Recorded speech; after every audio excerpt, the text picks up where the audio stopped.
الحياة سكوليسي. بسم الله الرحمن الرحيم. ومع حليم باشي وجكسو سلاميسا سكولكينا الحياة. maanta tahay taariikhdu 12 bishii Abriil 2020 waxaynu qaadanaynaa maadada af Soomaaliga ahayd ee barbaarinta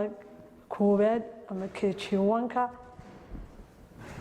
af Soomaali weeye sidaan soo sheegnay waa alfabetari in kala badhayay ku joogtay marka intii baynu muraajacahan dib u soo qaadanaynaa oo ka soo soconaynaa insha Allah ka maanta aan bilaabnaa shirkeen arday ba ta ja ha kha de ra sa sha da taadaas inuu joogtaa aan ku celino waa ba ta ja ha kha de ra sa sha da imika waa iyagoo samuuradii ku qoran waa beetaajadii waa xarfihii waaweynaa halkana waxaan ardayna ugu hayaa iyagiyo xarfi waaweyn laakiin kombiyuutar ku qoran oo daabacan halka waxaan ku soo aragnay waa baadeedii kala waa taa oo yaro daabacan waxa inoogu xigta arday taadina waa taa waxa ku xigta jaad labada qaab arday oo qoranta sidana oo qoranta samuurada ugu taal sida kombiyuutarka u qorayna oo qoranta labada qaab oo qoranta marka xarfaha waaweyn tahay xarfaha waaweyn way ku dhiganayna ha wata haadi kha bay ku xigtaa wata khaadi tii qornayd iyo tii kombiyuutarka wata de ayay noogu xigtaa wata daadi usweeyna waadaxa u qoran wata ra maxay ku xigaa ardayay saabay ku xigtaa saadina waa tan waxayna ugu xiga waa sha waa taashaadina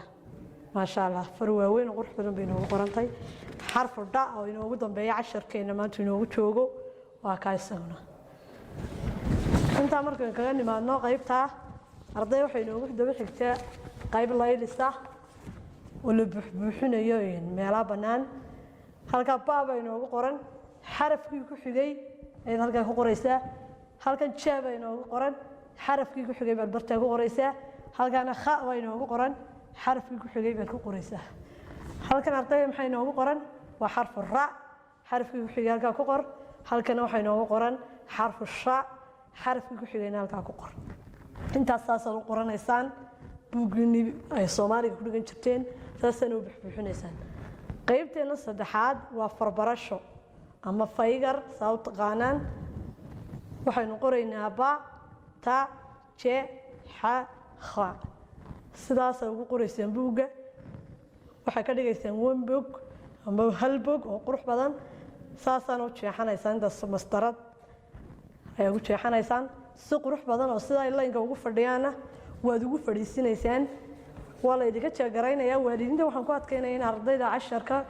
ku adkeeyaan si uu qaybaan oo qoraan la si looga shaqeeyaan khadkana ay u faygaraan